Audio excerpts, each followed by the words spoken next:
what all monotheists are told to do, and admire the man who said, yes, I'll gut my kid to show my love of God, I'd say, no, fuck you.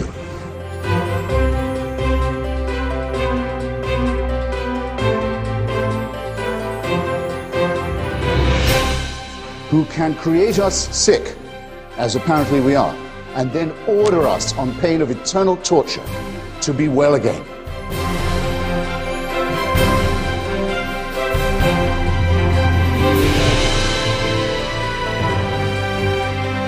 You're a child made in the image of God. Oh no, you're not. You're a faggot. And you can't join your church and you can't go to heaven. This is disgraceful. It's inhuman.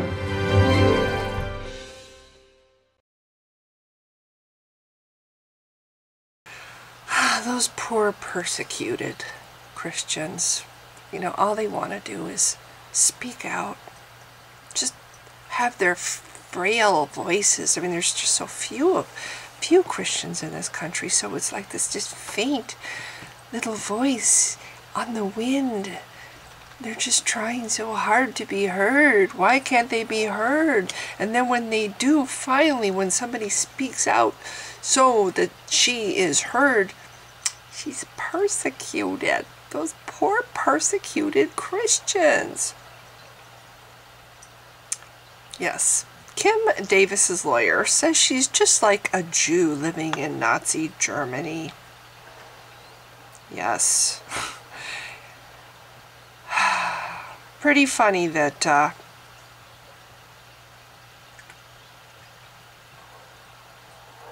I'm just looking at this article. Does that mean that if you're a Christian, don't apply here? If you're a Jew, you gotta get what happened in Nazi Germany. What happened there first? They removed the Jews from government public employment. Then they stopped patronizing them in their private businesses. Then they continued to stigmatize them. Then they were the problems. Then they killed them. Staver said, "The fact of the matter is she has a right to this employment, and you don't lose your constitutional liberties just because you are employed by the government."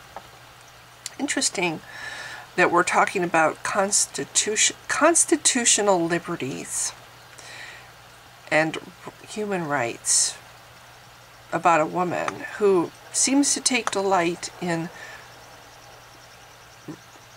denying other people, going against the U.S. Constitution, going against the law of the land. She takes, you know, a kind of perverse pleasure in that, and now she's crying that, oh, I'm so persecuted. I saw a letter the other day. I'm going to see if I can find it.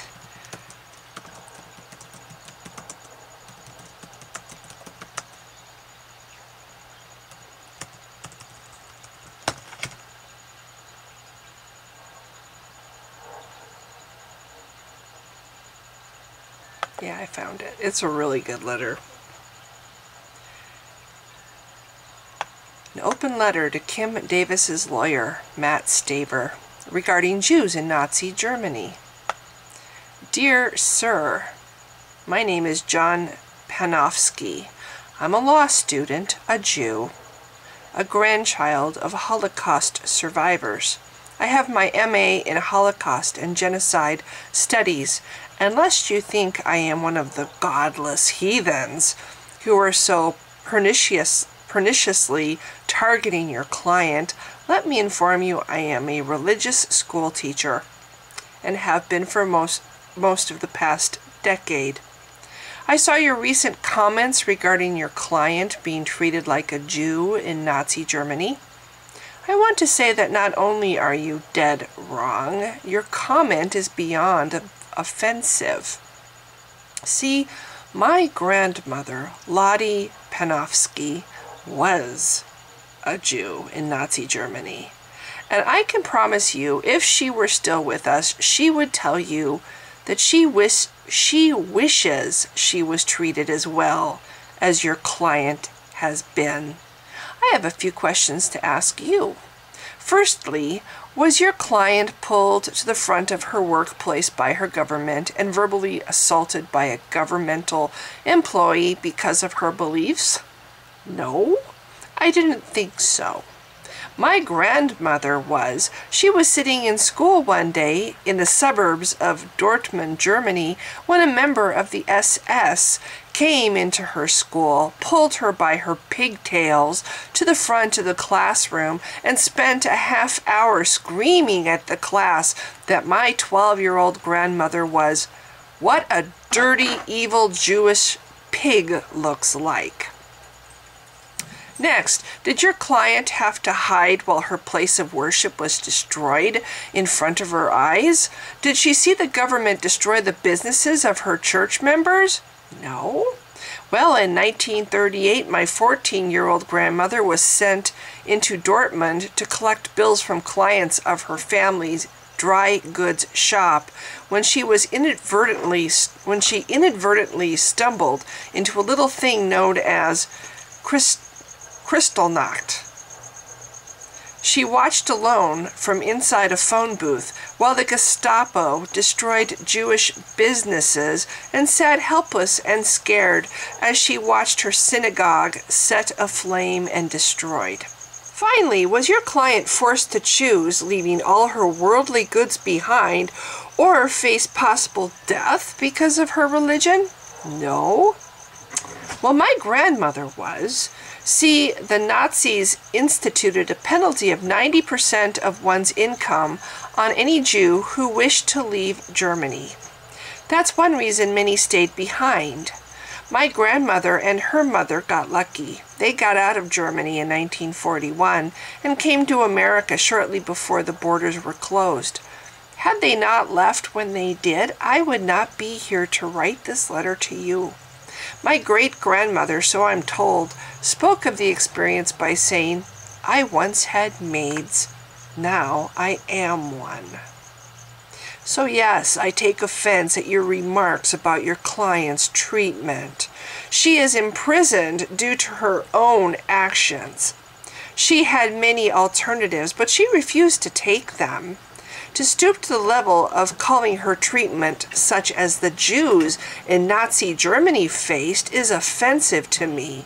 Even going past offensive, it cheapens the memory of the millions of people, Jewish and non-Jewish, who perished at the hands of true evil. You owe me an apology. No, scratch that. You owe every living survivor and every child, grandchild, and other family member of those who perished, and those lucky ones who survived the Nazi terror, an apology for your careless, ignorant, and deeply problematic language. I'll be waiting for my apology, but until then I must say that you have some deep thinking to do about how you portray yourself and your client to the media. Sincerely, Jonathan W. Panofsky, M.A. Apparently, really, anybody could be famous. And all it takes is you have to be an indignant Christian and a bigot.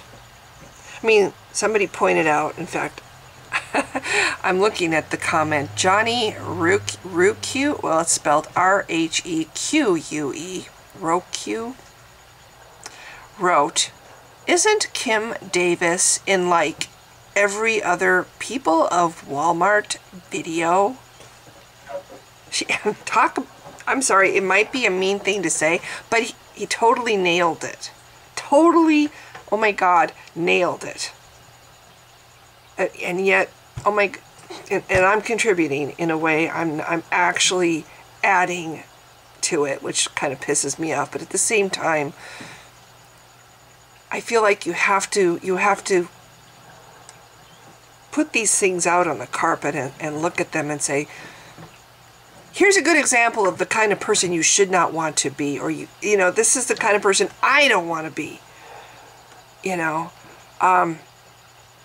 under this is the video I put up yesterday about Kim Davis.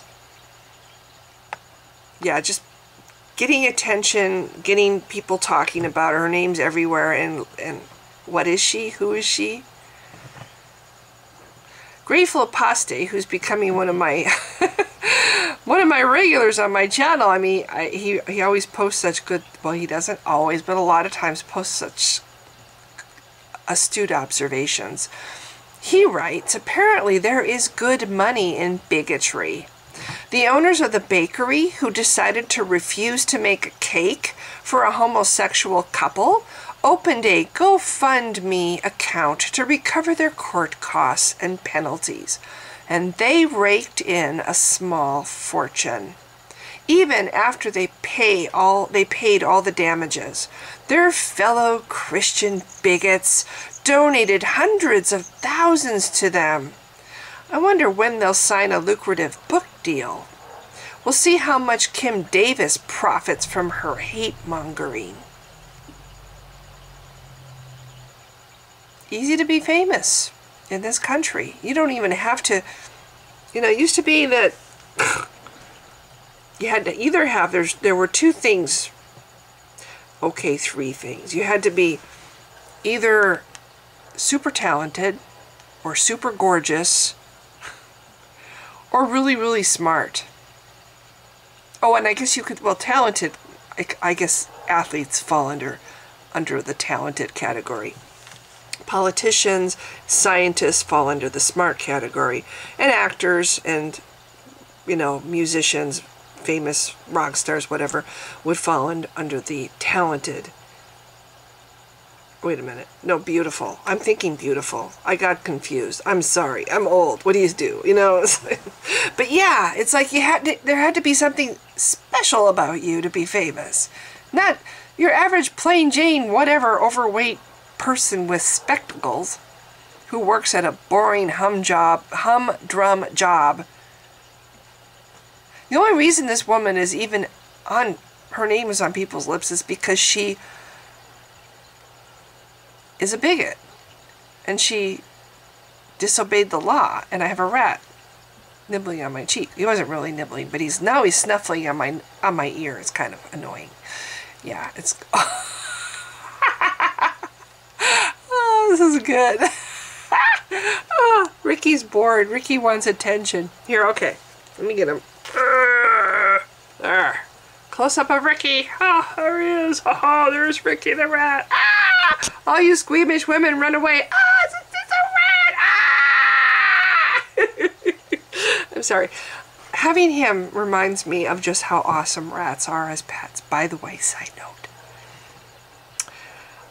Where was I? Yeah, you can be anybody. Well, you have to get a job. You have to go out. This is how you get famous now in America. Looks no longer matter. Talent, you don't need to have any talent. You don't have to have any athletic ability, and you don't have to be smart. In fact, you can wear a Gomer hat, like the guy standing, I don't know who that guy is in the video with Kim Davis, but the guy with the Gomer hat, I don't know. You can be anybody and be famous.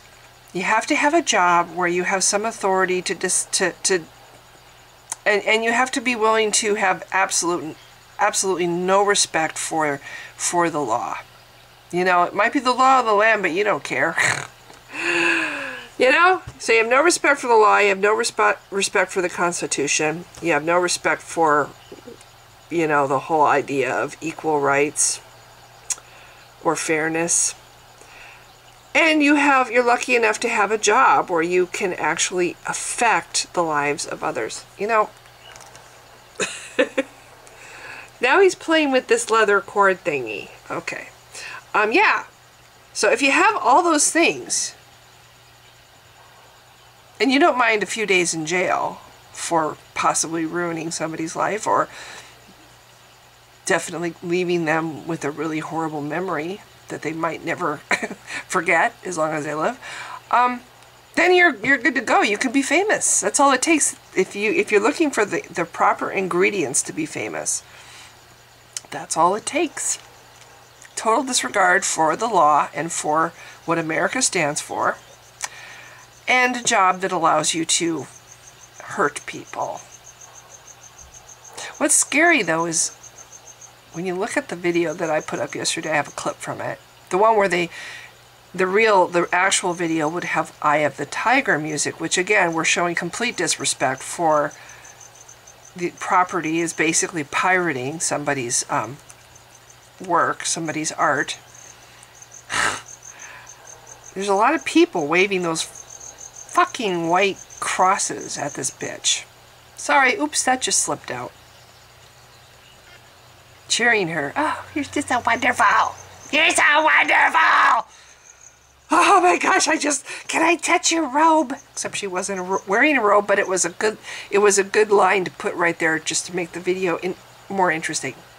But yeah, it's like these people are falling all over themselves for this.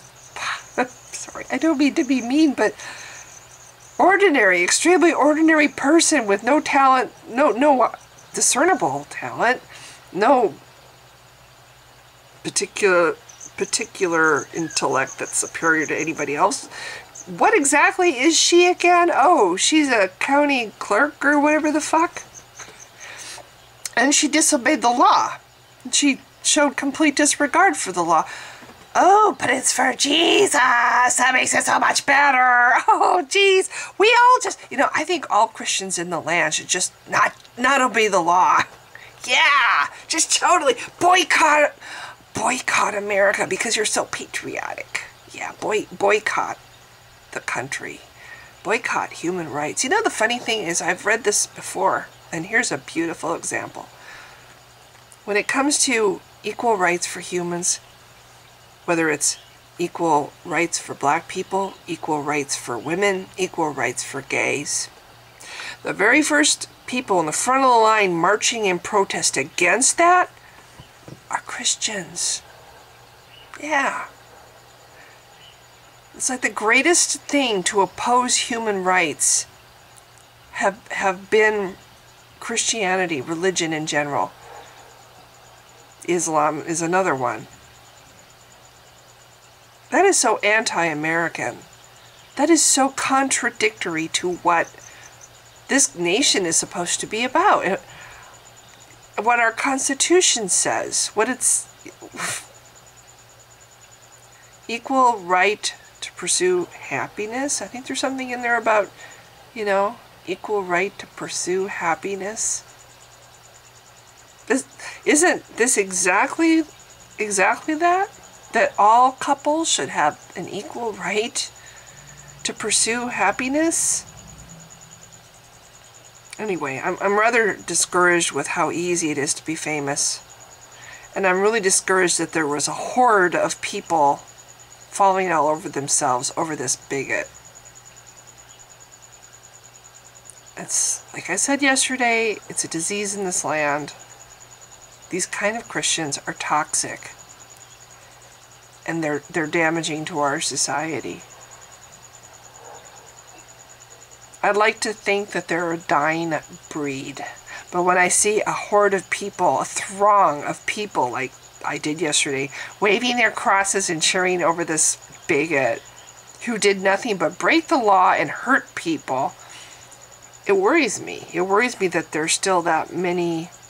Oh, and the other huge indication that America has a very large, stupid population in inside its borders, all the people that are supporting Donald Trump. It's like, what the fuck? Really? Anyway, it just worries me, the state of our nation, that these people exist and actually have some ability to affect our nation. It worries me. And what I said yesterday, I really meant. The only way to save our country is to combat this kind of mentality that is still alive and kicking in our country and able to hurt people, cause significant hurt to our children by denying them education, like in places like Texas.